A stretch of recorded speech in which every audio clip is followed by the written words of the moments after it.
So, liebe Genius World Besucher, hier kommt das Tutorial über diese Epic Duduk. Und zwar habe ich mir vorgenommen, in diesem Video etwas auch auf die Spielweise einzugehen. Ganz wichtig, nicht nur die Einstellung, weil viele hören ein Video und sind begeistert von dem Klang und vergessen oftmals, dass auch die Spielweise, die richtige Spielweise ganz entscheidend ist für den Klang. Deshalb möchte ich mal auf die Einstellung eingehen und dann später auf die musikalische Seite.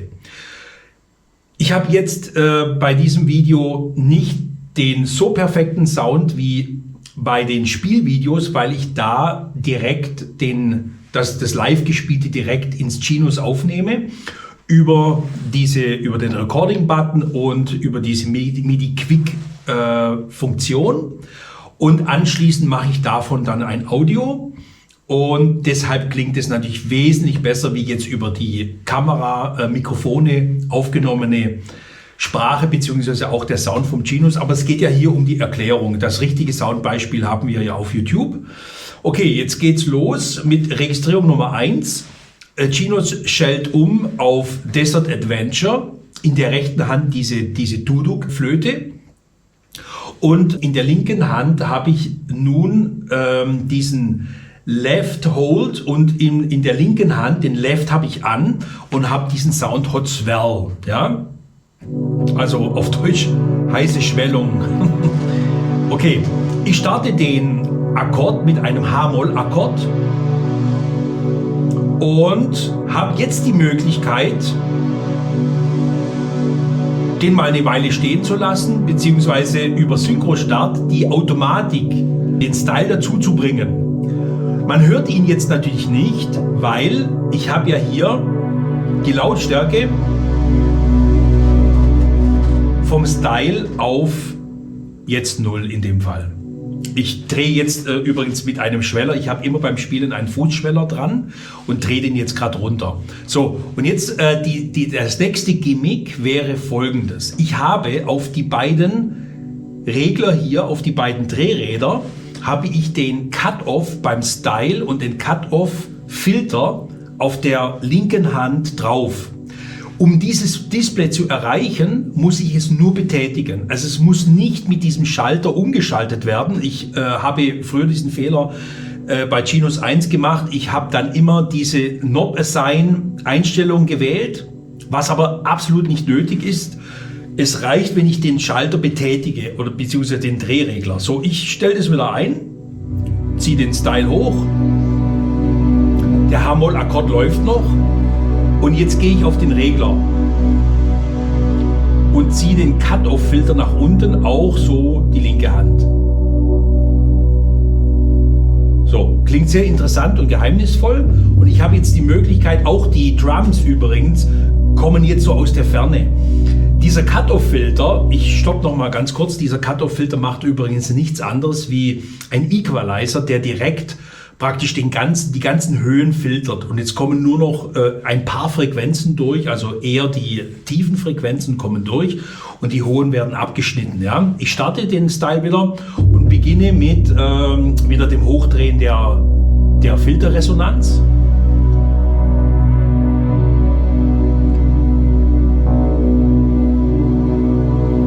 Es beginnt mit der rechten Hand.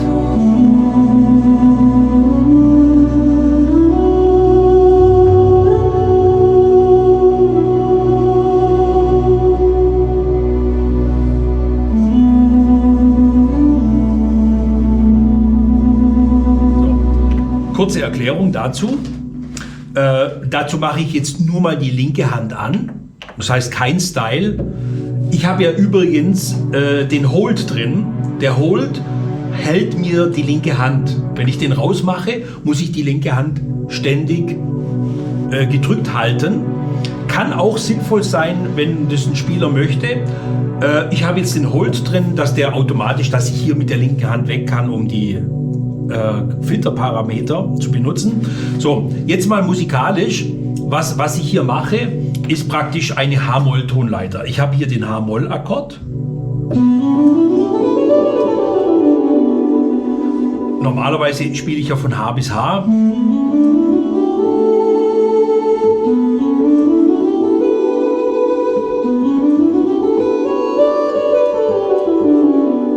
So, H-Moll ist die Paralleltonart von D-Dur. Das heißt also, ich habe dieselben Töne als bei H-Moll, mit dem Unterschied, dass ich bei H beginne. Der Fingersatz wäre 1, 2, 3, 1, 2, 3, 4, 5. Also unter dem dritten Finger wird untersetzt. Dann Daumen. So. Und jetzt, wichtig am Anfang, dass die Spannung stehen bleibt, dass die Spannung erzeugt wird, spiele ich nur in H-Moll und ändere kein Akkord. Also wieder Left On. Ich starte den Style komplett jetzt, ja, und zeige diese erste Sequenz nochmal. Bis jetzt alles Tonleiter.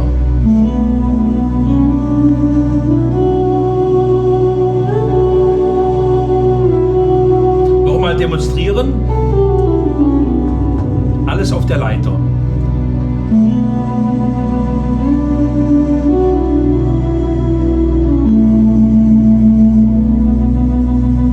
So, das war jetzt habe ich innerhalb der Tonleiter Style wieder aus.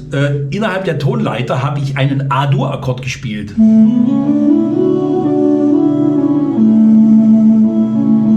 Das erzeugt extrem Spannung. Also da könnte man von Bitonalität sprechen. Also ich habe einen H-Moll-Akkord und habe den A-Dur-Akkord drauf. Und es gibt so ein ganz kurzes Spannungsfeld. Also bitonal bedeutet, also ich habe zwei Tonalitäten zu gleicher Zeit. Woher kommt dieser H-Moll-Akkord? Dieser A-Dur-Akkord. Der A-Dur-Akkord ist ja dann drin, wenn ich wechsle auf die Dur-Parallele, nämlich D-Dur, habe ich ja D-Dur, die Tonika, die Subdominante, G-Dur-Akkord und dann der A-Dur-Akkord. Und dann der D-Dur-Akkord wieder. Und der A-Dur wäre praktisch von der parallelen Dur-Tonart wäre die Dominante. Ja? Und die sind ja, man kann ja Moll und Dur komplett miteinander verknüpfen. Ja? Wenn ich also praktisch H-Moll wechsle ich immer wieder mal zur Dur-Variante. Und genau das möchte ich jetzt machen. Also von H-Moll wäre der Folgeakkord der D-Dur-Akkord. Also ich starte wieder meine ganze Automatik hier. Also der Style und die linke Hand mit dem Hold.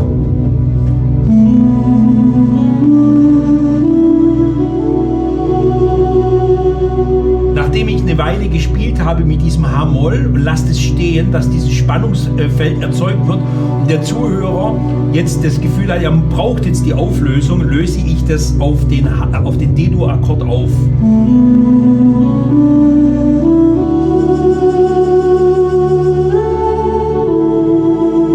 Dann direkt zur Dominante. Das heißt, die Dominante wäre dann quasi der A-Dur-Akkord, also von D-Dur, die 5. Stufe, D-Dur, G-Dur, A-Dur, wäre praktisch dann die Auflösung, die Dominante. Und löse sofort auf die Dominante auf und mache hier den A-Sus-Akkord. Also nochmal diese Sequenz.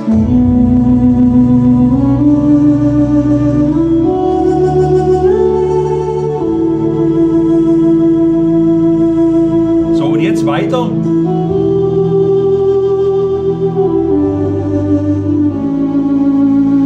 Das wäre ein E-Moll-Akkord. G-Dur-Akkord, A-Dur-Akkord, H-Moll. Wie komme ich jetzt plötzlich zu E-Moll? E-Moll wäre quasi die Dominante von H-Moll. Also die Subdominante, Entschuldigung, also die 4. Stufe von H-Moll. Ja? Also wir hören, das wäre auch möglich, wenn ich so spiele.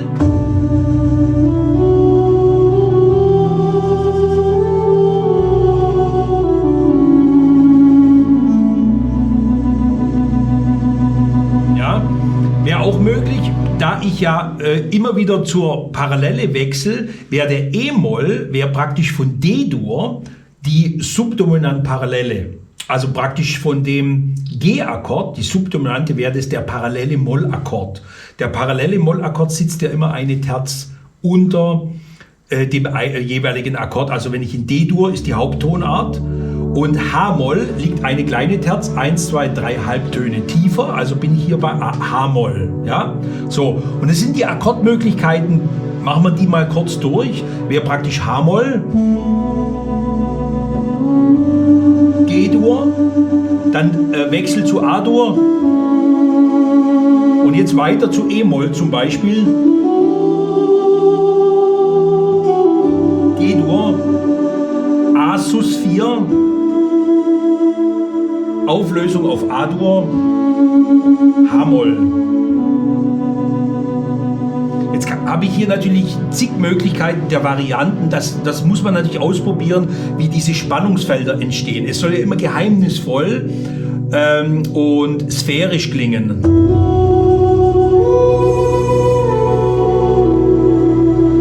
Vorsicht mit der Dynamik, dass der nicht rausknallt.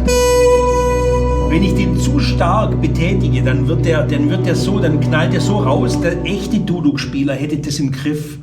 Wir haben hier natürlich eine sehr starke Dynamik, also Vorsicht, deshalb habe ich immer zur Kontrolle einen Schweller und trainiere vorher natürlich so eine Sequenz, dass mir das nicht passiert. Ja?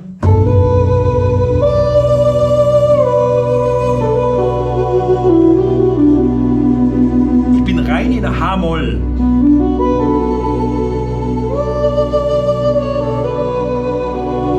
Hier nicht vergessen, das Cis. Immer wieder mal die Tonleiter durchspielen. So, jetzt zum Beispiel Variante B hier im Rhythmus. Ich drehe den Filter hoch.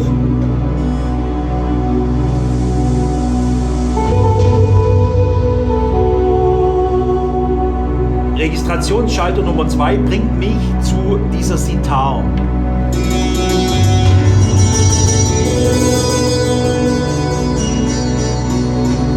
So, wieder Erklärung, was mache ich hier? Ich habe wieder den H-Moll-Akkord.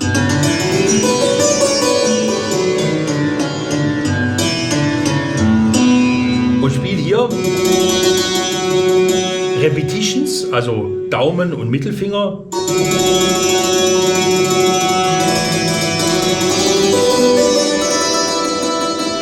Muss nicht sein, wenn es nicht geht, aus technischen Gründen, dann einfach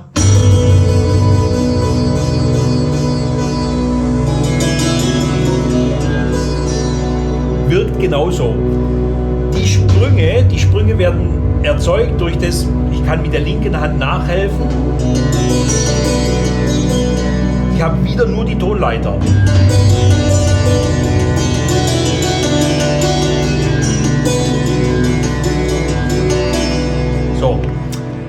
So kann ich dann weiterspielen und wenn ich wieder umschalten möchte auf die Duduk, ja, hier zum Beispiel Variation 3.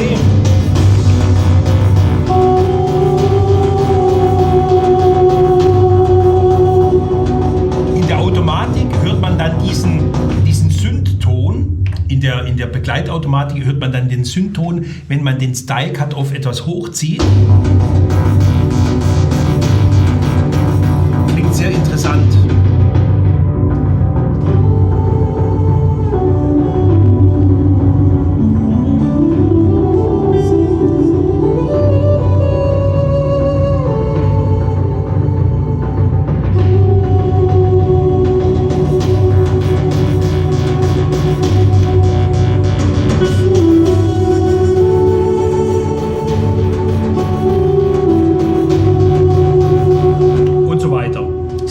Kann man beliebig lang wie so eine Art Chinos-Meditation durchziehen, solange man möchte.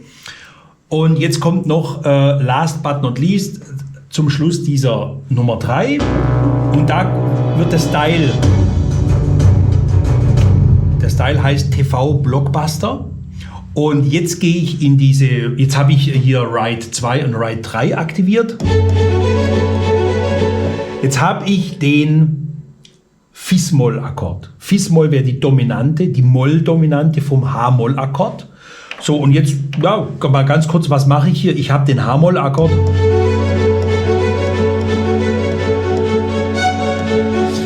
Wahlweise wäre das ja auch möglich. Ihr müsst mir das ja nicht nachspielen. Ihr könnt auch sowas machen.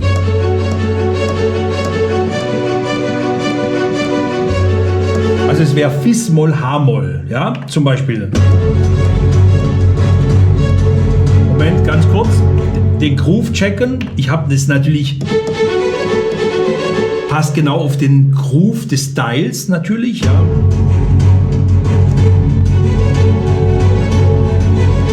Das wäre jetzt eine Möglichkeit, rhythmisch.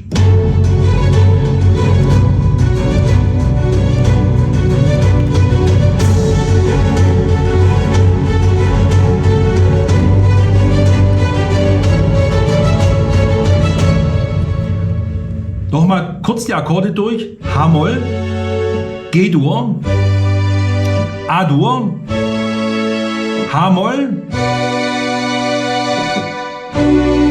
Wenn ich dann in den Ending reingehe, also wenn ich das durchgespielt habe,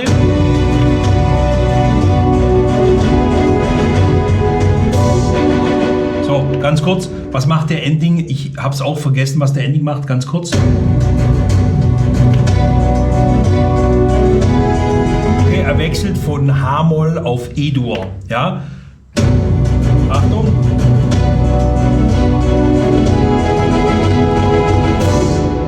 Alles klar. Bevor ich sowas spiele, muss ich auch noch ganz kurz die Endings oder Intros abhören, was die genau musikalisch machen, da ich das ja nicht permanent spiele. Ich habe mir dieses Demo ausgedacht, kurz, und habe das dann eingespielt.